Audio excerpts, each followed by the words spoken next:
glorify thy name. Glorify thy name in all the earth. Glorify thy name. Glorify thy name.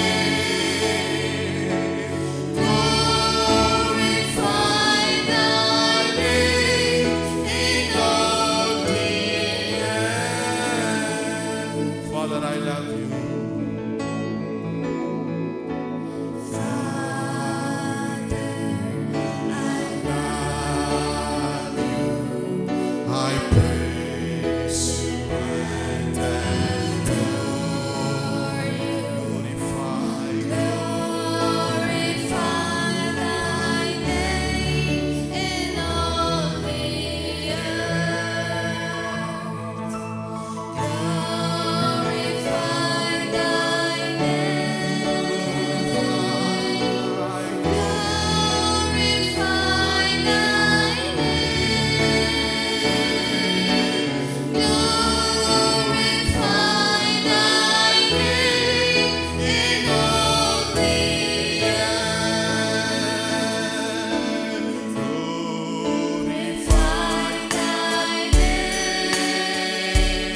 ஆண்டவர் இரட்சகமாகிய இயேசு கிறிஸ்துவின் நாமத்தினால உங்கள் ஒவ்வொருவரையும் வாழ்த்தி நாங்கள் வரவேற்கிறோம். हमारे उद्धारकर्ता प्रभु यीशु मसीह के नाम से आप सबों को हम स्वागत करते हैं, आशीषित करते हैं। அவர் உங்களை ஆசீர்வதிப்பதே நம்முடைய தேவனுக்கு பிரியமாயிருக்கிறது. आपको आशीषित करना ही हमारा परमेश्वर का प्रसन्न है। அதனால தான் ஆதாம் ஏவாளையும் படைக்கிறதுக்கு முன்பாக தேவன் அவர்களுக்கு வேண்டிய எல்லாவற்றையும் அவர் அங்க உருவாக்குகிறார்.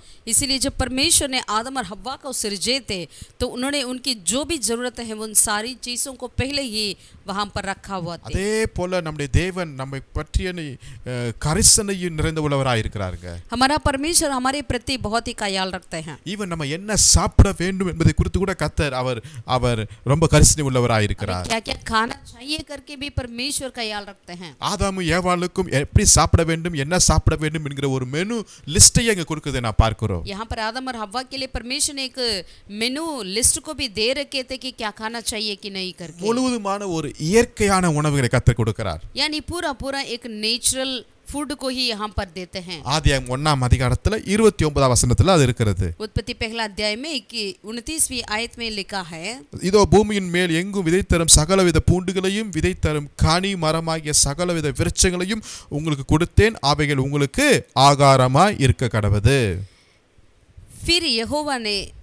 फिर परमेश्वर ने उनसे कहा, सुनो, जितने बीज वाले छोटे छोटे पेड़ सारी पृथ्वी के ऊपर है और जितने वृक्ष में बीज वाले फल होते हैं वे सब मैंने तुमको दिए हैं, वे तुम्हारे भोजन के लिए है। சோ அவர்கள் உழைக்க வேண்டும் என்கிற அவசியமே இல்லாம போயிற்று. यानी उन्हें वहां पर कुछ खेती बाड़ी करने के लिए कोई जरूरत नहीं है। ஆமா, சமைக்க வேண்டும் என்கிற அவசியமே இல்ல அவங்களுக்கு. और यहाँ तक कि उनके कुछ पकाने के लिए भी जरूरत नहीं रहा। அற்புதமான உணவை கர்த்தர் அவர்களை சுற்றி அந்த தோட்டத்தில் வைத்திருக்கிறார். यानी परमेश्वर ने इतने अद्भुत तरीके से वहां पर उनके लिए भोजन को उस सारे गार्डन के भीतर रखे हुए थे। ஆனா இந்த உணவு முறை முற்றிலுமாய் ஒரு நாள்ல மாறுகிறதை நான் பார்க்கிறோம். लेकिन ये भोजन वस्तुएं एक दिन बिल्कुल बदल गया है। எப்ப என்றால் ஆதியாகமம் 3ஆம் அதிகாரத்துல उत्पत्ति 3 अध्याय में 19ஆம் வசனத்தை வாசிக்கிறோம்.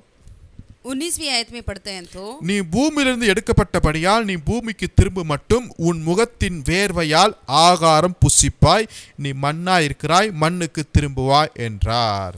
और अपने माथे के पसीने के रोटी खाया करेगा और अंत में मिट्टी में मिल जाएगा, क्योंकि तो उसी में से निकाला गया है, तो मिट्टी तो है और मिट्टी ही में फिर मिल जाएगा। ஆமா, இந்த வசனத்துல நீங்க ஹிந்திலையும் ஆங்கிலத்திலையும் பார்க்கும்போது ரொட்டி பிரெட் என்கிற வருகிறதை நாம் பார்க்கிறோம். अगर आप अंग्रेजी में और हिंदी में देखते हैं तो यहाँ पर रोटी करके ब्रेड करके आते हुए दिखते हैं। அப்ப இத்தனை நாட்களா இயற்கையான உணவு இங்க பாவத்திற்கு பின்பு இப்ப எங்க வருகிறது? ரொட்டி வந்துருச்சு. ஆமா, यानी आज तक वो प्रकृति की खाना खाते हुए, लेकिन अब पाप के बाद जो है वो रोटी आ गया है। அதனால ரொட்டியை பார்த்தா இது பாவத்தினால வந்தது என்று நீங்க மீன் பண்ணாதபடி, तो इसलिए अब जब रोटी को देखते हैं तो अरे ये पाप के बाद आया करके ना सोचें।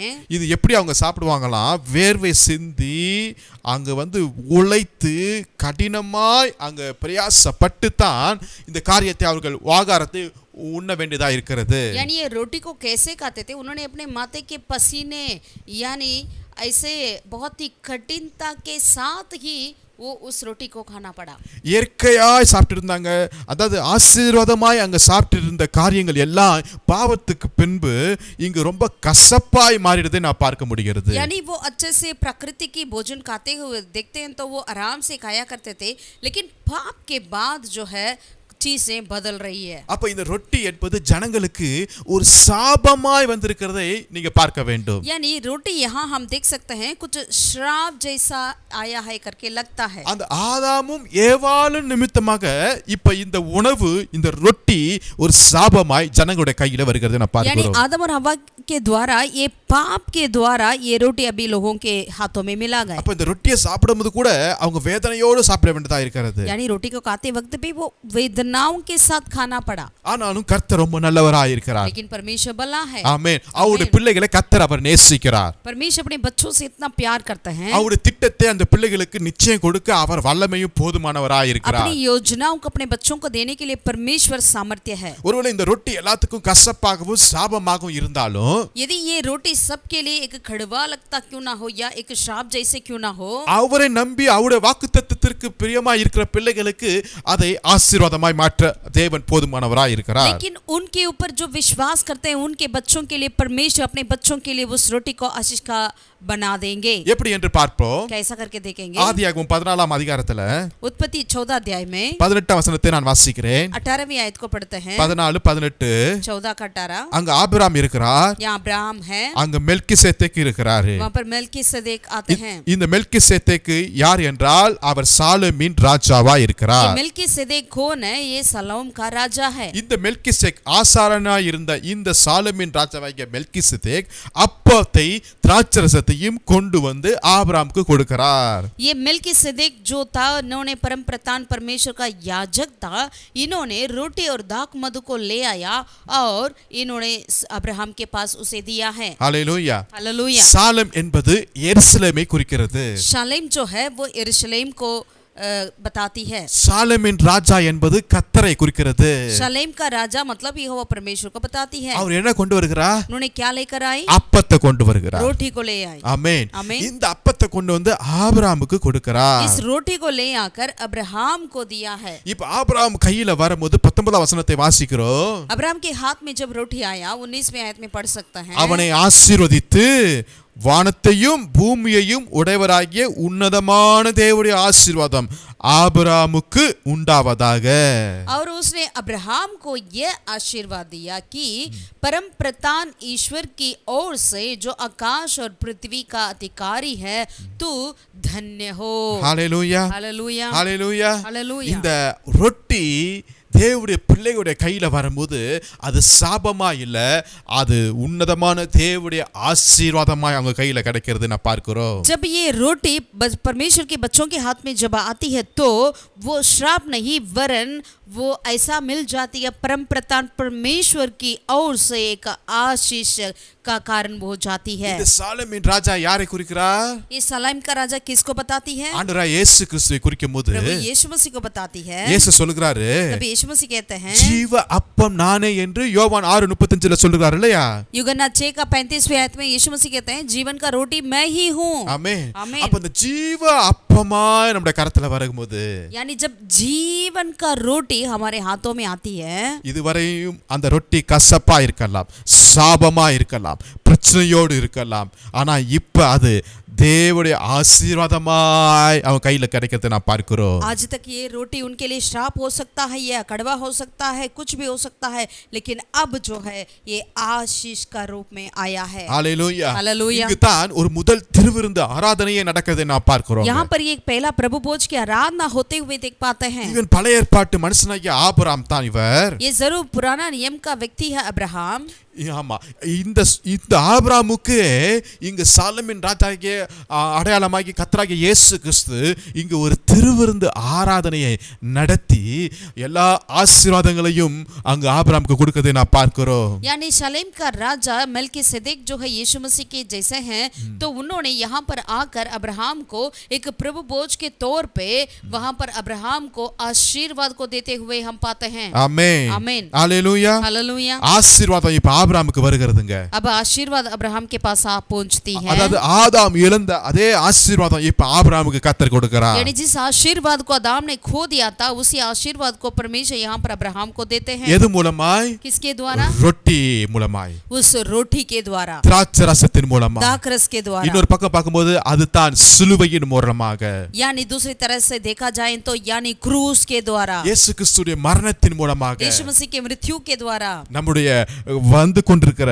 எல்லா கசப்பான காரியங்கள் சாபங்களை கர்த்தர் இப்ப ஆசீர்வாதமாய் மாற்றி கொண்டிருக்கிறார். यानी हमारे जीवन में जो बातें आती है श्राप जैसे, उन सारी बातों को यीशु मसीह ने आशीष में बदल डाला है. ஹல்லேலூயா. हालेलुया. அப்ப ஆசீர்வாதத்தை எப்படி பெற்றுக்கொள்வது? तो आशीर्वाद को कैसे पाना चाहिए? சிலுவையின் மூலமாய் தான், क्रूस के द्वारा ही, அப்பத்தின் மூலமாய் தான், रोटी के द्वारा, திராட்சரசத்தின் மூலமாய் தான், दाखरस के द्वारा அவருடைய ही, இரத்தத்தின் மூலமாக यानी தான். परमेश्वर के लहू के द्वारा. ஆமென். आमीन. இதுதான் ஒரு மெய்யான ஆசீர்வாதமா இருக்குங்க. यही अब बहुत ही सच्चाई का आशीर्वाद होती है. அதனால தான் இந்த பழைய ஏற்பாட்டு மனுஷனாகிய ஆபிரகாமும் சரி, அவங்க பையன் ஈசாக்கானாலும் சரி, யாக்கோபானாலும் சரி, இதோடைய ரகசியத்தை அவங்க புரிந்து கொண்டிருக்கிறார்கள். सो यदि अब्राहम हो, उनके बेटे इसहाक या याकूब कोई भी हो, इन्होंने इस राज की बातों को समझ रखे थे। உண்மையான ஆசீர்வாதம் இந்த சிலுவையின் மூலமா அதாவது இரத்தத்தின் மூலமா தான் கிடைக்கும் என்பதை அவர்கள் அறிந்திருக்கிறார்கள். यानी सच्चाई का आशीर्वाद जो है ये क्रूस के द्वारा यानी लहू के द्वारा ही मिलेगा करके उन्होंने समझ रखे थे। இன்னொரு காரியத்தை நான் சொல்லுகிறேன். और एक बातों को भी देखेंगे, யாக்கோபுடைய லைஃப்ல நடந்த ஒரு காரியம். यदि याकूब के जीवन को देखते हैं तो அவருக்கு எப்படி அந்த ஆசீர்வாதங்கள் கிடைக்கிறது என்று उनको பார்க்கிறோம். कैसा ये सारे आशीषें मिली। ஆமா. ஆதியாகமம் 25ஆம் அதிகாரத்தை எடுத்துக்கொள்ளுங்கள். उत्पत्ति हम 25वें अध्याय का और पलटें। அதுல நான் 29ஆம் வசனத்தை நான் வாசிக்கிறேன். 25वें अध्याय का हम 29वीं आयत से लेकर पढ़ना चाहते हैं। ஒரு நாள் ஏசா வெளியிலிருந்து களைத்து வந்தபோது யாக்கோபு கூழ் சமைத்து கொண்டிருந்தான். जब याकूब भोजन के लिए कुछ दाल पका रहा था और एसाव मैदान से थका हुआ आया। அப்பொழுது ஏசா யாக்கோபை நோக்கி அந்த சிவப்பான கூழிலே நான் சாப்பிட கொஞ்சம் தா, இளைத்திருக்கிறேன் என்றான். तभी एसाव ने याकूब से कहा, वह जो लाल वस्तु है उसी लाल वस्तु में से मुझे कुछ खिला। இதனாலே அவனுக்கு ஏதோம் என்கிற பேர் உண்டாயிற்று. क्योंकि मैं थका हूँ, इसी कारण उसका नाम एदोम भी पड़ा। அப்பொழுது யாக்கோபு கேட்கிறாரு, உன் சேஷ்ட புத்திர பாகத்தை இன்று எனக்கு கொடுன்னு கேட்கிறாரு. याकूब ने कहा, अपना पहलौटा का अधिकार आज मेरे हाथ भेज दे। இங்க ஒரு எக்ஸ்சேஞ்ச் நடக்குதுங்க. यानी एक बदलाव, यानी आपस में एक एक्सचेंज हो रही है। இந்த சிரேஷ்ட புத்திர பாகம், இந்த பர்த் ரைட் என்பது குடும்பத்தில் அந்த முதல் பையனுக்கு உண்டாகிற ஒரு ஆசீர்வாதமா இருக்கிறது. यानी बर्थ रेट कहा जाता है या पहलौटा का अधिकार जो है वो उस परिवार की पहलौटा को ही मिलेगा। அதுதான் அப்பாவோட எல்லா விதமான அந்த ப்ராப்பர்ட்டியும் டபுள் மடங்காய் அந்த மூத்த பையனுக்கு கிடைக்கக்கூடியதா இருக்கிறது. यानी अपने पिता की संपत्ति 2 गुना वो पहलौटा को ही मिलता है। இது வெறும் ஒரு மெட்டீரியல் பிளெஸிங் மாத்திரமல்ல, அது ஒரு ஸ்பிரிச்சுவல் பிளெஸிங்க்கும் அது கனெக்ஷனா இருக்கிறதை நான் பார்க்க முடியுது. यानी एक चीजों की आशीर्वाद ही नहीं है, वरन ये आत्मिक आशीर्वाद भी इसमें होते हैं। சோ இது யாருக்கு கிடைக்க போகிறது? अभी ये सारे किसको मिलने वाली है? ஏசாவுக்கு கிடைக்க போகிறது. एसाव को ही मिलने वाला है। ஆனா ஏசா தேவனுடைய பிளான்ல கிடையாதுங்க. लेकिन एसाव परमेश्वर की उस योजना में है ही नहीं। ஆனா அவன் தான் மூத்த பையன் இல்லையா? लेकिन ये तो पहलौटा है। ஆனா மெடிக்கல்ல நீங்க ஃபேக்ட்ல நீங்க ஒன்னு பாத்தீங்கன்னா ஒரு காரியம் சொல்றாங்க.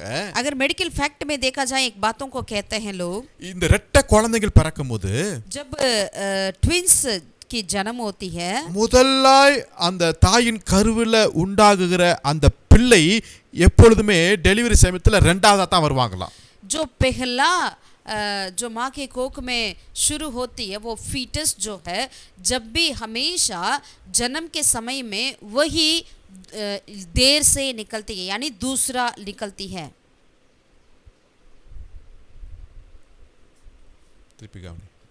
அதாவது மெடிக்கல் ஃபேக்டா என்ன சொல்றாங்க என்றால், தாயின் கருவில முதலாய் உருவாகுகிற அந்த கரு டெலிவரி சமயத்தில் எப்போ வருவாங்க என்றால் இரண்டாவதா தான் வருவார்கள்.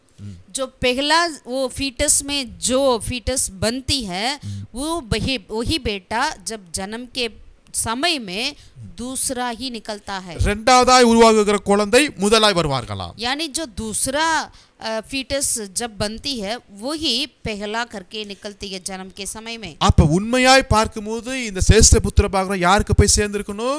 अगर सचमुच में देखा जाए ये पहलौटा का अधिकार किसके पास जा पहुंचना चाहिए? யாக்கோபுக்கு தான் சேரணும். याकूब के पास ही जाना चाहिए। ஆனா இங்க ஏசாவுக்கு சேருகிறது. लेकिन यहाँ पर ईसाव के पास आ गया। கர்த்தர் விட்டுவாரா? परमेश्वर छोड़ेंगे क्या?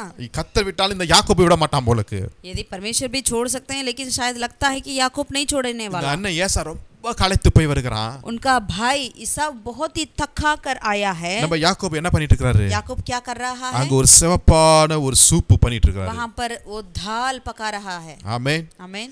அதை பார்த்தோன்னே ஏசாவுக்கு அப்படியே பசி வந்துருச்சு. उसे देखते ही ईसाव को भूख लगने लगी। சில சமயத்துல சில உணவை பார்த்தோன்னே நம்மளுக்கு பசிக்கும் இல்லையா? कुछ समय ऐसा होता है ना, कुछ ऐसी चीजों को देखते ही हमें लगता है उसको खाना है, भूख लगता है। சோ அவனுக்கு பசி வந்துருச்சு. तो उनको भूख लगी। அதை கேக்குறான். उन्होंने पूछा ईसाव ने। யாக்கோபு ரொம்ப கிளவருங்க. याकूब ने इतना चालाकी था, எப்படி ஆசீர்வாதத்தை வாங்குறான் பாருங்களேன். कैसे उन्होंने आशीर्वाद को पाया कर। சரி நான் ஒரு கப்பு நான் சூப் உனக்கு தந்துடுறேன். मैं तो आपके लिए दे दूंगा ये दाल को। ஆனா உன்னுடைய சேஷ்ட புத்திர பாகத்தை எனக்கு விட்டு போட்டுட்டார். लेकिन तुझे क्या करना चाहिए, अपना पहलौठा का अधिकार को मुझे देना है। இது ஏசா என்ன பண்ணா? एसाव ने क्या किया, அத அசட்டையாய் நினைத்தான். சேஷ்ட उसने புத்திர उस पहलौठा के अधिकार को तुच्छ जाना है, அதை கொடுத்துட்டான் பாருங்களேன். उसे दे दिया, उन्होंने बेच दिया। எதை வைத்து அந்த சேஷ்ட புத்திர பாகத்தை பெற்றுக்கொண்டான் யாக்கோபு? देखिएगा किस चीजों को रख कर याकूब ने उस पहलौठा का अधिकार को पाया है, சிவப்பான ஒரு கூழ். एक दाल पकवान से। ஹalleluya. हालेलुया। நம்மளுக்கு ஆசீர்வாதம் இயேசுவின் இரத்தத்தின் மூலமாய் உண்டு கண்டிப்பா. हमारे लिए आशीर्वाद यीशु मसीह के लहू से ही मिलती है। ஆமென். आमीन। இயேசுவின் இரத்தத்தை நீங்க எடுத்துக்கொள்ளுங்க. यीशु मसीह के लहू को आप लीजिए, உங்களுக்கு கிடைக்க வேண்டிய எல்லா ஆசீர்வாதங்களும் இரத்தத்தின் மூலமாய் நீங்க आपके பெற்றுக்கொள்வீங்க. लिए जो आशीर्वाद चाहिए वो सब यीशु के लहू के द्वारा आपको मिल जाएगा। ஹalleluya. हालेलुया। இந்த யாக்கோபுக்கு அது கிடைக்காம போக வேண்டிய ஒரு சூழ்நிலை வந்துச்சு தான். यहाँ पर याकूब के लिए वो पहलौठा का अधिकार मिलने का चांस ही नहीं था, பட் இரத்தத்தின் மூலமாய் பெற்றுக்கொண்டார். लेकिन लहू के द्वारा उन्होंने पा लिया है। இன்னைக்கு கூட உங்க லைஃப்ல சில கிடைக்க முடியாத, சில கிடைக்கிறதுக்கு வழியே இல்லாத சில ஆசீர்வாதங்கள் இருக்கலாம். आज भी आपके जीवन में ऐसी चीजें हो सकता है, आपको वो मिल भी नहीं रहे, मिलने का कोई चांस ही नहीं है, அதை எப்படிங்க பெற்றுக்கொள்ளலாம்? लेकिन कैसे पा सकते हैं, இயேசு இரத்தத்தை எடுத்துக்கொள்ளுங்க. यीशु मसीह के लहू के द्वारा। அந்த இரத்தத்தை நீங்க அறிவிக்கும் போது, சொல்லும் போது, அதை நீங்க அங்கீகரிக்கும் போது கிடைக்க முடியாத, கிடைக்காத சில காரியங்களையும் சட்டமெல்லாம் உடைத்து கூட உங்க லைஃப்ல உங்க கரத்துல கிடைக்க கர்த்தர் கிரியை செய்கிறவராய் இருக்கிறார். लेकिन जब आप यीशु मसीह के लहू को अंगीकार करते हैं, विश्वास करते हैं, परमेश्वर यदि नियम को भी थोड़ डालेंगे, लेकिन आपके पास उस आशीर्वाद को पहुंचा देंगे। ஹalleluya. हालेलुया। நல்லா கவனிங்களேன். ஈவன் காயினுடைய ரத்தம் தேவனை கூப்பிடுதுங்க.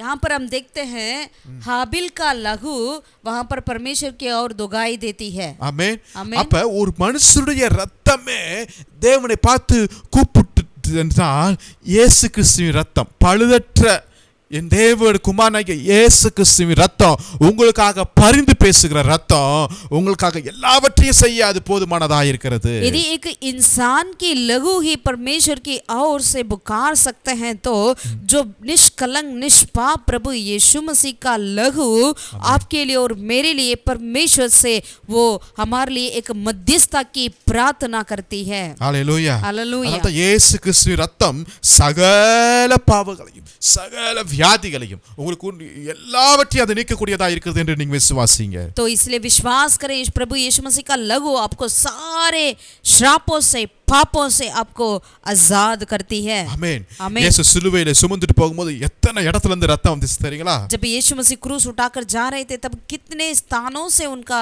लहू बह रहा था। ஆமா. அதாவது அவருடைய உருவம் அப்படியே பார்க்க கூடாத அளவுக்கு அந்த காணப்பட்டுச்சான் இயேசுடைய உருவம். यहाँ तक कि परमेश्वर यीशु मसीह का स्वरूप को देख भी नहीं पा रहे हैं, उतना वो कठिन दिखाई दिया। அதான் ஏசாயா 52 அதிகாரத்துல எழுதப்பட்டிருக்குது 14 வசனத்துல. यशाया नबी उसका 52 अध्याय में लिखा है 14 आयत में, மனுஷனை பார்க்கிலும் அவருடைய முக பார்வையும் மனுபுத்திரரை பார்க்கிலும் அவருடைய ரூபமும் இவ்வளவு அந்த கேடு அடைந்தபடியினாலே அவரை கண்ட அநேக பிரமிப்படைந்தார்களாம். जैसा बहुत से लोग उसे देखकर चकित हुए, क्योंकि उसका रूप यहाँ तक बिगड़ा हुआ था कि मनुष्य का सा ना जान पड़ता था, और उसकी सुंदरता भी आदमियों की सी ना रह गई थी। ஹalleluya. हालेलुया। எனக்காக இயேசு சிந்தப்பட்டார் ரத்தம். मेरे लिए प्रभु यीशु ने अपने लहू बहाया है। இன்னும் ரோமர் அந்த வீரர்கள் அந்த சாட்டை எடுத்து அடிக்கிறாங்க இயேசுவை. जब रोमियो की सैनिक ने यीशु मसीह को वो मार रहे थे, அந்த ஒவ்வொரு அந்த சாட்டையில அந்த கைப்பிடி இந்த சைடு பார்க்கும்போது கிட்டத்தட்ட 9 கயிறு இருக்குமா. अगर वो जिन चीजों से मार रहे थे उसमें देखते हैं 9 जगह पर एक कील रहती है। அந்த ஒவ்வொரு கயிறின் கீழையும் கூர்மையான கற்கள் இருக்குமாங்க. यानी वो 9 भाग होता है, उसके नीचे जो है इतने बहुत ही शार्प एक कील रहती है। அப்ப அது ஒரு அடி அடிச்சிட்டு இப்படி எடுக்கும் போது அது 9 இடத்துல அது அப்படியே கீறிட்டு வரக்கூடியதா இருக்கிறது. यानी एक बार वो मारते हैं प्रभु यीशु मसीह को, तो उस लाठी से 9 जगह पर वो जाती है वो कील, और उस देह को खींचते हुए निकलती है। அப்ப 39 தடவை இயேசு அடிக்கிறாங்க. यानी 39 बार यीशु मसीह को मार रहे थे। அப்ப அது 9 தடவை அது படும்போது கிட்டத்தட்ட எத்தனை தடவை இருக்குது? 351 இடம் சரீரத்துல அங்க காயங்கள் படுகிறது, ரத்தம் வருகிறதை நான் பார்க்க முடிகிறது. यानी एक बार मारने से 9 जगह पर मार पड़ती है, तो आप देखिएगा 39 बार यीशु मसीह को मार रहे थे, तो इसका मतलब 500 से अधिक बार यीशु मसीह को घायल किया गया है। டோட்டல் 39 into 9 நீங்க பார்க்கும்போது 351 அடி இடத்துல என்ன பண்றது அங்கு காயங்கள் உண்டாகிறதை நான் பார்க்க முடிகிறது. यानी 39 समय 9 बार हम देखते हैं, तो 351 समय यीशु मसीह को मारपीट हुआ है। ஆமென். आमीन।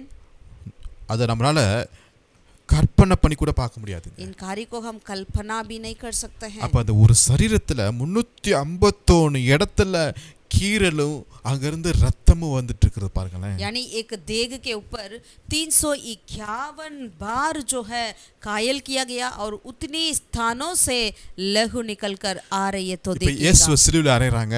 यीशु मसीह को क्रूस पर चढ़ा रहे थे। ஆல்ரெடி 351 அடி இடத்துல இருந்து ரத்தம் வந்துட்டு இருக்கு. पहले से ये 351 स्थानों से लहू बह रही है। இப்ப 352வது அடி இந்த வலது கரத்திலையும் ஆணி அடிக்கிறாங்க. अब उसके बाद और एक बार उसके बाद उनके यीशु मसीह को खीले से हाथ और पैरों से लगा रहे थे। 352வது அடி 352 அடுத்த கையில 353வது அடி और दूसरे हाथ 353 கால்ல ஆணி அடிக்கிறாங்க 354வது அடி और उसके बाद पैरों पर कील लगा रहे थे। तो அப்புறம் 354 அப்புறம் இங்க நெஞ்சில இங்க ஒரு குத்துறாங்க 355வது இடம். और छाती पर मार रहे थे 355।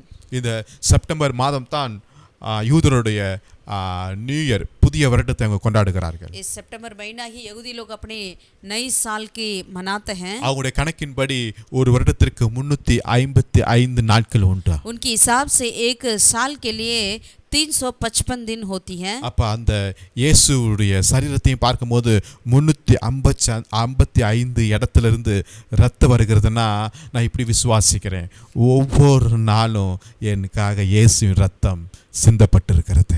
अगर उसकी यहूदियों के हिसाब से देखा जाए एक साल के लिए 355 दिन है, तो यानी यीशु मसीह के गांव भी 355 है। तो इसलिए यीशु मसीह हर एक दिन साल में हर एक दिन आपके लिए मेरे लिए लहू बहाते रहते हैं। ஹல்லேலூயா. हालेलुया। ஒவ்வொரு நாளும் நீங்க இயேசுவின் ரத்தத்தை அங்கீகரித்து அதை நீங்க அறிக்கை பண்ணும்போது हर एक दिन अगर आप यीशु मसीह की लहू को विश्वास कर कर अंगीकार करेंगे, तो சேஷ்ட புத்திர பாகம் உங்களை நோக்கி வரக்கூடியதா இருக்கிறது. उस पहलौठा का अधिकार आपके पास आ पहुंचती है। ஏசா அதை என்ன நினைச்சாரு? அந்த சேஷ்ட புத்திரத்தை ஒரு அற்பமா நினைச்சிருப்பான். ये ईसाऊ ने शायद उन्होंने तुच्छ जाना है उस पहलौठा के अधिकार को। சோ அவனுக்கு வந்து இருக்க வேண்டிய அந்த சேஷ்ட புத்திர பாரம் இந்த ரத்தத்தின் மூலமா இப்போ யாக்கோபுக்கு வந்ததின் போல இன்னைக்கு நமக்கு வந்து விட்டது. जैसे ईसाऊ का जो पास था पहलौठा का अधिकार उस लहू के द्वारा जिस तरह से याकूब के पास पहुंचा, वैसे ही प्रभु यीशु मसीह के लहू के द्वारा वो पहलौठा का अधिकार आपके और मेरे पास पहुंची है। ஹல்லேலூயா. हालेलुया। ஆமென். அதே யாக்கோபு இன்னொரு ஆசீர்வாதத்தை பெற்றுக்கொள்கிறார். அது எப்படி பார்க்கலாமா? और याकूब और एक आशीर्वाद को पाता है, वो कैसा पाता है देखेंगे। இப்போ ஈசாக்குக்கு நல்ல முதிர் வயசாயிருச்சு, கண்கள்லாம் கொஞ்சம் பார்வையெல்லாம் கம்மி ஆயிருச்சு. इसहाक ने अभी अपने बुढ़ापे में थे, उनकी नजर कम हो चुका है। இப்போ தன் மூத்த குமாரனாகிய ஏசாவை கூப்பிடுறாரு. अब उन्होंने अपना पहलौठा पुत्र ईसाऊ को बुलाया। அவன் நல்லா வேட்டையாடுகிற மனுஷனா இருக்கிறான். अच्छे से वो हंटिंग करने वाला था। சோ ஏசா பத்த சொல்றாரு, அப்பா நீ போய் எனக்கு நல்ல வேட்டையாடி நல்ல ஒரு விலங்கு அடிச்சு எனக்கு பிரியமா நல்ல சாப்பாடு நல்லா டேஸ்டா செஞ்சு எடுத்துட்டு வா, நான் சாப்பிட்டு நான் என்ன செய்றேன் உடனே ஆசீர்வதிக்கிறேன்னு சொல்லி அனுப்புறாரு. तभी इसहाक ने क्या किया, अपना पुत्र ईसाऊ को बुखारा और बुलाया और कहा कि तो शिकार कर कर एक अच्छे से जानवर को और ले कर अच्छे से पका कर मुझे खिलाने के लिए ले आओ, तब मैं तुझे आशीर्वाद करूंगा। சோ ஏசா வேட்டையாடுறதுக்கு போயிட்டான். ईसाऊ शिकारी करने गया। அந்த வீட்ல அவங்க அம்மா ரெபெக்காள் இதெல்லாம் கேட்டுட்டு उनके घर पे जो रिबका जी थी, उनका माँ जो है इन सारी बातों को जब सुन रही थी, யாக்கோபை கூப்பிடுறாங்க. उन्होंने याकूब को बुलवाई। இது மாதிரில உங்க அப்பா சொல்றாரு, ऐसा ऐसा तेरे पिता ने कहा है ईसाऊ से। சோ உங்க ஏசா வேட்டையாட போயிட்டான் உங்க அண்ணன். तो तेरा भाई ईसाऊ ने शिकारी करने के लिए गया है। இப்போ நீ என்ன செய்யணும்னா तुझे क्या करना है, போய் நல்ல ரெண்டு ஆடை பிடித்து கொண்டு வா. अपने पट्टी में से 2 मेमने को लेकर आओ. நான் நல்லா உங்க அப்பாக்கு பிடிச்சது மாதிரி நல்லா டேஸ்டா செஞ்சு தரேன். मैं तेरे पिताजी के पसंदीदा खाना पकाऊंगी. நீ எடுத்துட்டு போ. तू लेकर जा. நீ ஏசான்னு சொல்லிக்கே. तू बोल मैं एसाव हूँ. எல்லா ஆசீர்வாதத்தையும் நீ வாங்கிக்கணுங்கிறார். सारे आशीर्वाद को तू पा ले. யாக்கோபுக்கு பயந்துட்டான். அம்மா இதெல்லாம் செய்ய முடியாது கஷ்டம்ட்டான். याकूब तो डर गया था, कहा कि नहीं मैं ऐसा नहीं कर सकता. ஏன்னா அவனுக்கு நிறைய முடி இருக்கும். ஒருவேளை அப்பா என்னை கூப்பிட்டு என்னை தொட்டுக்கிட்டு பார்த்தாருன்னா அவ்வளவுதான், ஆசீர்வாதம் கிடைக்கிறதுக்கு பதிலா சாபம் கிடைச்சிருச்சுன்னா அது பிரச்சனையா முடியுமேன்னு சொல்றான். क्योंकि जब ईसाव के लिए बहुत ही उनके शरीर में रोम होते थे, अगर पिताजी ने मुझे बुलाकर अगर छू कर देखेंगे तो मुझे आशीष के बदले श्राप मिल जाएगी. அம்மா சொல்றாங்க பரவாயில்ல உனக்கு ஆசீர்வாதம் கிடைக்கும், சாபம் கிடைச்சா அதை நான் வாங்கிக்கிறேன்னு சொல்லி அனுப்புறாங்க. लेकिन उसकी माँ ने क्या कह रही है, नहीं नहीं आपको आशीर्वाद ही मिलेगा, अगर श्राप मिलेगा तो वो मेरे ऊपर आ जाएगा करके कह रही थी. சரி யாக்கோபு சொல்லி போய் 2 ஆடெல்லாம் பிடிச்சி எல்லாம் பயங்கரமா சமைக்கிறாங்க. तो याकूब ने ऐसा ही किया, वो सारे मेमने को ले आकर दिया, बछड़ा को, और अच्छे से पकाया. எடுத்து வாசிப்போம் ஆதியாகமம் 27 அதிகாரத்துல आइए उत्पत्ति 27 अध्याय में 14 வசனத்திலிருந்து வாசிப்போம். 14 से लेकर पढ़ेंगे. 27:14. 27 का 14. அவன் போய் அவைகளை பிடித்து தான் தாயிடத்தில் கொண்டு வந்தான். அவருடைய தாய் அவனுக்கு தகப்பனுக்கு பிரியமானபடி ருசியுள்ள பதார்த்தங்களை சமைத்தாள். तब याकूब जाकर उनको अपनी माता के पास ले आया और माता ने उसके पिता की रुचि के अनुसार स्वादिष्ट भोजन बना दिया. இங்க என்ன அடிக்கப்படுகிறது? यहाँ पर क्या मारा गया? ஒரு ஆடு அடிக்கப்படுகிறது. एक बछड़ा. ஏன் அடிக்கப்படுகிறது? क्यों? யாக்கோபுக்கு அந்த ஆசீர்வாதம் வேண்டும். याकूब के लिए वो आशीर्वाद की जरूरत है. ஆமா. 15வது வசனத்தை வாசிக்கிறோம். 15वीं आयत में பின்பு ரெபெக்காள் வீட்டிலே தன்னிடத்தில் இருந்த தன் மூத்த மகனாகிய ஏசாவின் நல்ல வஸ்திரங்களை எடுத்து தன் இளைய மகனாகிய யாக்கோபுக்கு உடுத்துறார்கள். 16 வசனத்துல வெள்ளாட்டு குட்டிகளின் தோலை எடுத்து யாக்கோபுக்கு மேல போடுறாங்க. இப்ப அந்த ஆட்டுக்குட்டியுடைய தோல் அந்த ஸ்கின் இப்ப யாக்கோபுக்கு மேல அங்கு படுகிறதை நான் பார்க்கிறோம். ஒரு ஆசீர்வாதத்தை பெற்றுக்கிறதுக்கு என்னென்ன செய்ய வேண்டியதா இருக்கு பாருங்க. आशीर्वाद को पाने के लिए क्या क्या करना पड़ता देखिए. ஒரு ஆடு அடிக்கப்படுகிறது.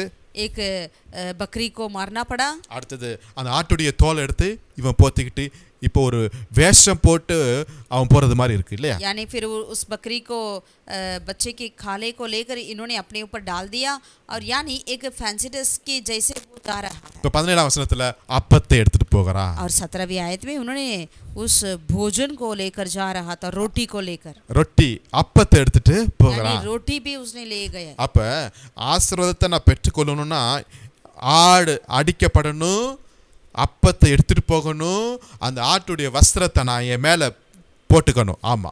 यानी यहाँ पर उन्होंने आशीर्वाद को पाना है तो उनके लिए क्या क्या करना पड़ रहा है. पहले बेड़ मारा गई, फिर उसके बाद उस वस्त्र बेड़ की खाले को इन्होंने अपना वस्त्र बनाकर पहनकर जाना पड़ा. फिर रोटी को अपने हाथों में लेकर गया. ஆமென். आमीन. அது மாத்திரமல்ல இன்னொரு காரியத்தை செய்யறான் பாருங்க. इतना ही नहीं और एक कार्य को भी इन्होंने किया है. இவன் அப்பத்தை எடுத்துட்டு போய் நிக்கிறான். நான் வந்துட்டேப்பா என்னை ஆசீர்வதிங்கப்பான்னு சொல்லும்போது उन्होंने रोटी ले जाकर अपने पिता के पास खड़ा होकर कह रहा था कि पिताजी मुझे आशीर्वाद कर.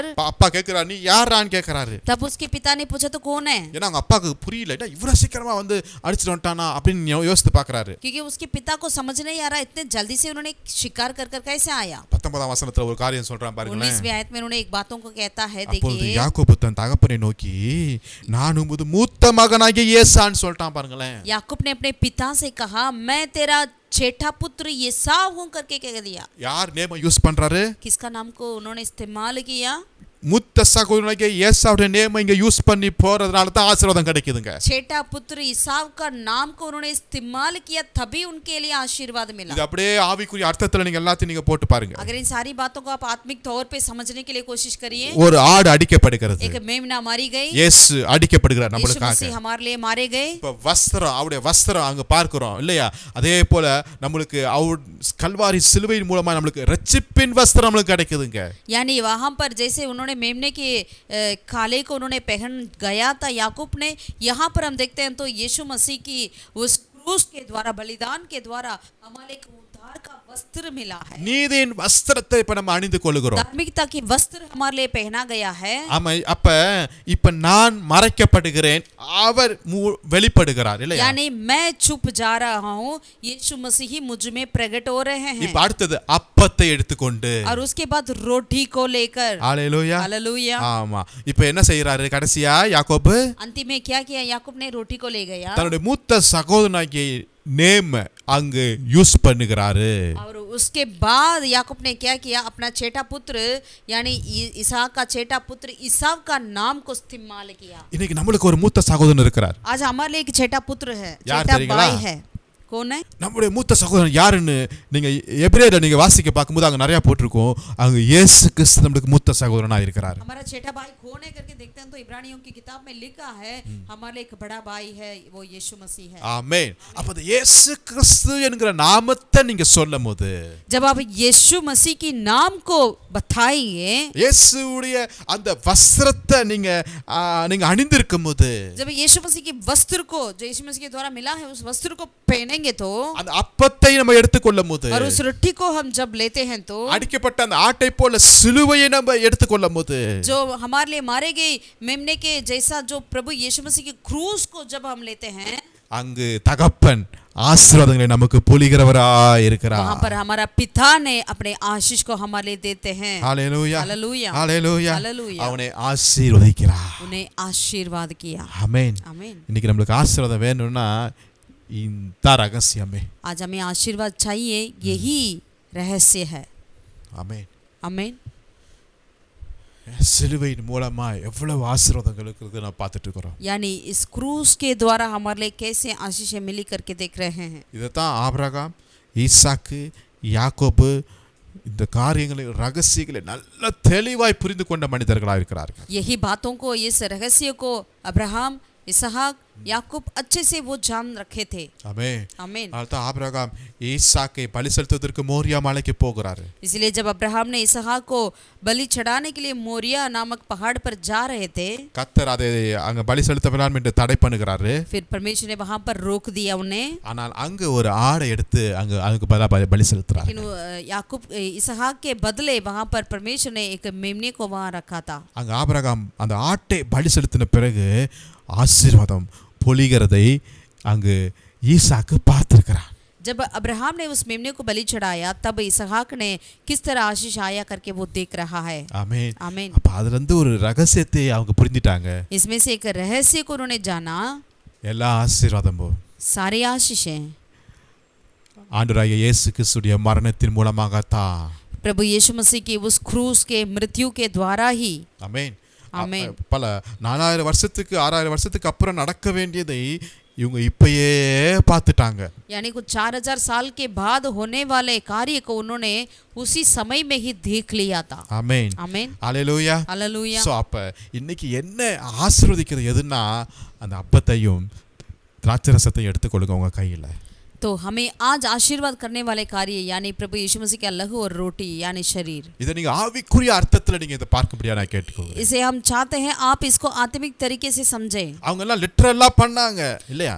वो ऐसे लिटरली उन कार्य को कर रहे பட் थे। இன்னைக்கு நம்ம புதிய ஏற்பாடு விசுவாசிகளாகிய நம்ம आज हम नया नियम के विश्वासी हमें ஆவிக்குரிய விதத்துல இதை நீங்க யோசிக்கணும். आत्मिक तौर पे हमें सोचना चाहिए। ஆமா, வெறும் யோசிக்கிறது மாத்திரம் இல்ல, அது ரத்தத்தையும் அப்பத்தையும் மரணத்தையும் சொல்லப்பட்டிருக்கிற ஒவ்வொரு வார்த்தைகளையும் நீங்க தேடி கண்டுபிடித்து வாசிங்க.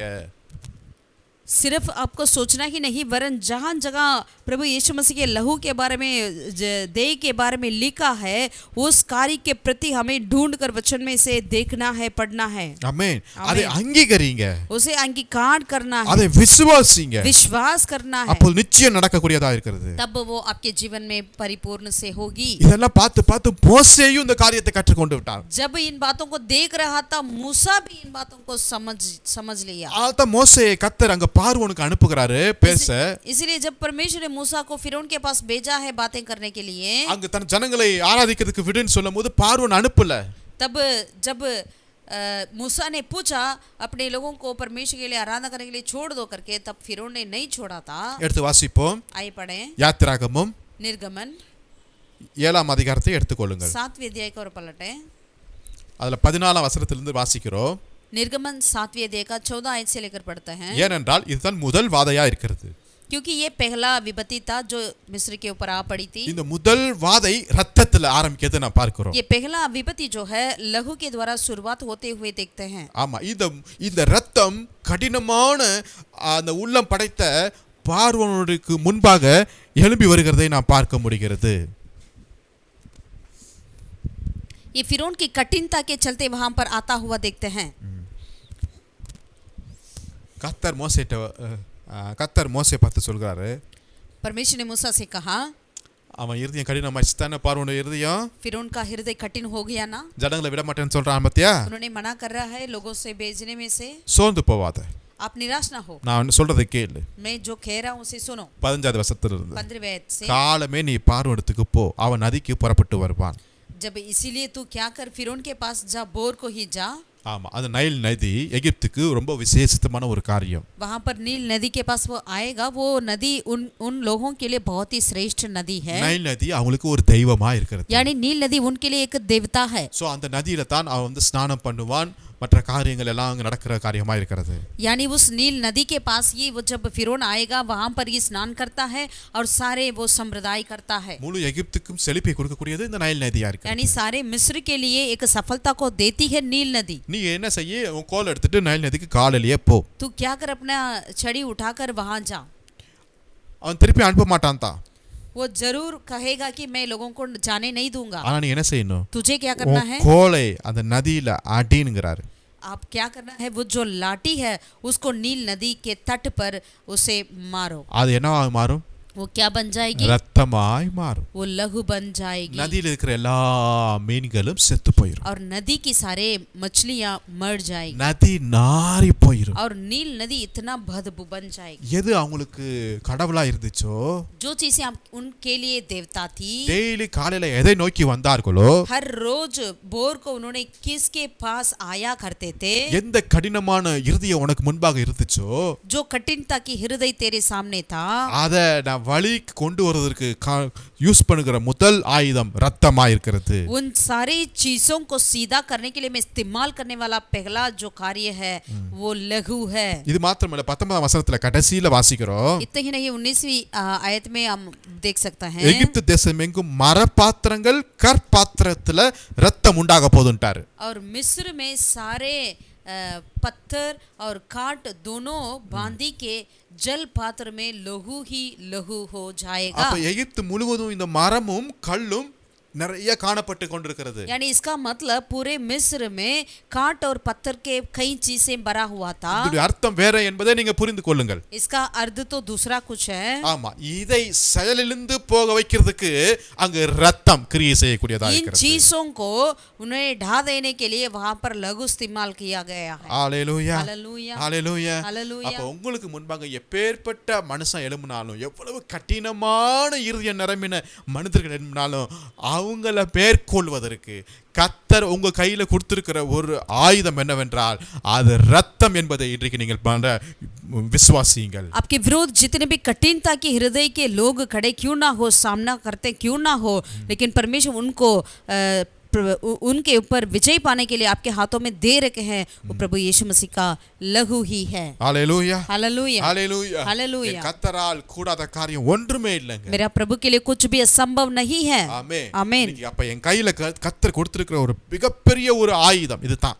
यानी मेरे हाथों में परमेश्वर ने दिया हुआ बहुत बड़ा एक तलवार यही है। அந்த கோலை எடுத்து மோசே அடித்தான். वहां पर लाठी लेकर मूसा ने उस नील नदी पर मारा। அந்த கோல் என்பது வார்த்தையா இருக்கிறது. यानी वो लाठी मतलब परमेश्वर का वचन है। இப்ப இந்த வார்த்தை என்கிற ரத்தத்தை நாம் எடுத்து அங்கீகரிக்கும் போது, அதை பேசும்போது கர்த்தர் அங்கு ரத்தத்தின் மூலமாய் கிரியை செய்கிறார்கள். यानी प्रभु यीशु मसीह के लघु को हम वचन के द्वारा अंगीकार करते हैं, विश्वास करते हैं, बोलते हैं, तो वहां पर वो प्रभु उसे ग्रहण करते हैं। ஹalleluya. हालेलुया। சோ நம்ம வாழ்க்கையே இந்த ரத்தத்தை பேஸ் பண்ணி தான் இருக்குது. அத மோத யோசிக்கணும் நம்ம. तो हमें इन बातों को मानना चाहिए, हमारा जीवन ही लघु से ही बनता है। அன்னைக்கு காலையிலேயே கர்த்தர் அங்க ரத்தத்தின் மூலமா தன்னுடைய வேலையை ஆரம்பிச்சிட்டாருங்க. वहां पर भोर को ही प्रभु लघु के द्वारा अपने कार्य को आरंभ करते हुए देखते हैं। உலகத்தின் பெரிய சாம்ராஜ்யம், எகிப்தின் சாம்ராஜ்யம் விழுந்து போயிடுச்சு. इस संसार का बहुत बड़ा साम्राज्य था मिस्र, उन दिनों में घिर पड़ी। ஆமென். आमीन। அப்ப அதிகாலையில ரத்தத்தை எடுத்துக்கொள்ளுங்கள். यानी भोर को आप लघु को उछा लीजिए। ஆமென். ரத்தத்தை आमीन। எடுத்து உங்க கணவர் மேல, உங்க மனைவி மேல, உங்க பிள்ளைகள் மேல அதை நீங்க அறிக்கை பண்ணுங்க. आप प्रभु की उस लघु को लेकर वचन के द्वारा अपने बच्चों के ऊपर, पति के ऊपर, आप उसे अपने पत्नियों के ऊपर उसे आप अंगीकार करने लगिए। இயேசுவின் ரத்தத்தை சொல்லுங்க. यीशु मसीह लघु को आप कह உங்க दीजिए। வீட்டு நிலைக்கால்ல இயேசு ரத்தத்தை பூசுங்க. आपके घर के द्वार पोस्ट में आप यीशु मसीह के लहू को डाल दीजिए। அது பாதுகாக்குற ரத்தம், वो आपको सुरक्षित करती உங்களை है, ஆசீர்வதிக்கும் ரத்தம், आपका आशीर्वाद உங்களை करती है, உயர்த்தும் ரத்தம், आपको ऊंचा करती உங்களை है, உங்களை மன்னிக்கும் ரத்தம், आपको क्षमा करती है, உங்களை நீதிமானாய் மாற்றுகிற आपको ரத்தம், धर्मी बना देती है, உங்க பாவத்தை மன்னிக்கிற ரத்தம், आपकी पापों को धो देती है, உங்க क्षमा சாபத்தை करती है, உடைக்கிற ரத்தம். आपकी श्राप को तोड़ डालती है, ஆமென். உங்களை பரிசுத்தவானாய் மாற்றுகிற ரத்தம். पवित्र बना देती है। यीशु का लहू, ஹalleluya. हालेलुया। அந்த ரத்த கோட்டைக்குள்ளே ஓடி வந்துருங்க. उस लहू की शगरपनाह के अंदर आप दौड़ आ जाएं, அதுல தான் எல்லா ஆசீர்வாதமும் உண்டு. वहीं पर ये सारे आशीषें हैं। கர்த்தர் உங்களை ஆசீர்வதிப்பார். यहोवा परमेश्वर आपको आशीषित करे। ஜெபிக்கலாம். आइए प्रार्थना करें। எங்களை அதிகமாக நேசிக்கிற நல்ல தகப்பனே, நன்றியோடு உம்மை ஸ்தோத்திரிக்கிறோம். हमें प्यार करने वाले हमारे पिता परमेश्वर, हम तेरा धन्यवाद करते சாபத்தை ஆசீர்வாதமாய் மாற்றுகிறவர் நீர் ஒருவர் हैं। தான். श्राप को आशीष में बदलने वाला केवल आप ही है खुदावन। எல்லா ஆசீர்வாதமும் உம்முடைய மரணத்துல இருக்குது என்பதை நாங்கள் அறிந்து கொண்டுட்டோம். सारी आशीषें आपकी मृत्यु में है करके हम विश्वास करते हैं। அதை ஆபிரகாம், ஈசாக்கு, யாக்கோபு அறிந்து கொண்டார். उन कार्य को अब्राहम, इसहाक, याकूब ने जान रखे थे, அதோடைய ஆசீர்வாதங்களை அவர் பெற்றுக்கொண்டார். उनकी आशीष को उन्होंने प्राप्त किए हैं। இன்னைக்கும் நாங்கள் இதை அறிந்து கொண்டுட்டோம். आज भी हम भी उसे जानते हैं। ரத்தத்தை நாங்கள் அங்கீகரிக்கிறோம். तेरे लहू को अंगीकार करते हैं, உம்முடைய மரணத்தை, உம்முடைய சிலுவையை நாங்கள் விசுவாசிக்கிறோம். तेरे मृत्यु को, तेरे क्रूस को विश्वास करते हैं राजा। ஆமென். आमेन, ஆமென். ஆமென்। நாங்கள் விசுவாசித்து அதை எங்க வாழ்க்கையில ஒவ்வொரு நாளையும் நடைமுறைப்படுத்துகிறோம் ராஜா. प्रभु हम विश्वास करते हैं और हर दिन हमारे जीवन में उसे लाभ करते हैं। எங்கள் ஒவ்வொருவரையும் உம்முடைய வசனத்துக்கு நேராக ரத்த கோட்டைக்குள்ள எங்களை அர்ப்பணிக்கிறோம், தாழ்த்துகிறோம். हम हर एक को तेरे वचन के द्वारा खुदावन तेरे लहू के शगरपनाह में अर्पण करते हैं உம்முடைய राजा। நாம மாத்திரம் மகிமைப்படுவதாக. केवल तेरा नाम की महिमा हो जाए। இப்ப இயேசு நாமத்தில் ஜெபிக்கிறேன் எங்கள் ஜீவனுள்ள நல்ல பிதாவே. उद्धार करते यीशु के नाम से हम प्रार्थना करते हैं मेरे जीवित परमेश्वर। ஆமென். आमेन। ஆமென். கர்த்தர் உங்களை ஆசீர்வதிப்பாராக. यहोवा परमेश्वर आप सभी को आशीषित Thank करें। you. Praise the Lord. सबको जय मसीह की। Praise the Lord.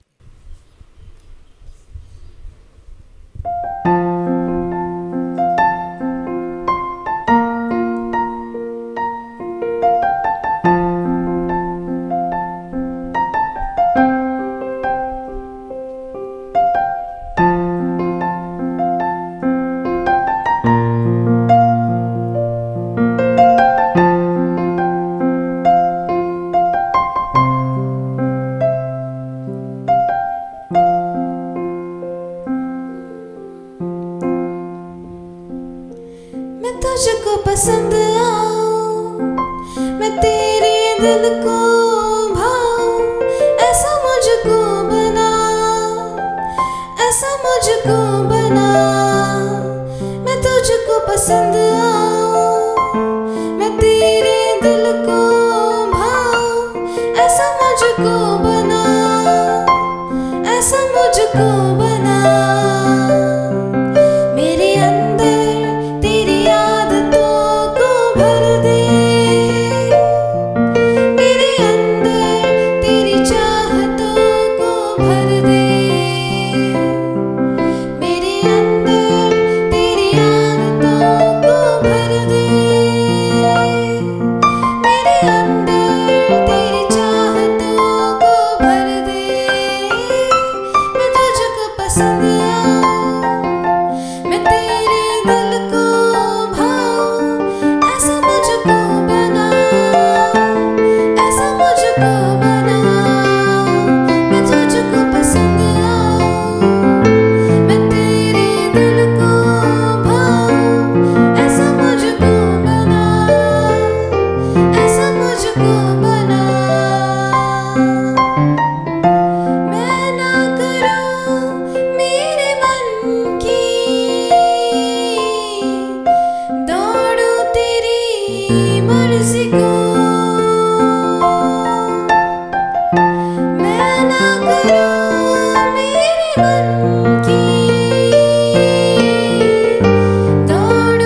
पसंद आऊं, मैं तेरे दिल को भाऊं, ऐसा मुझको बना, ऐसा मुझको बना।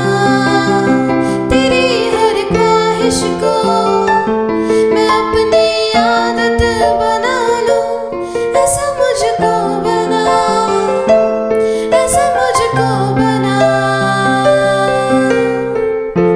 ऐसा तो भर दे, ऐसा तो भर दे, ऐसा तो भर दे मुझे, खुद सा बना दे, खुद सा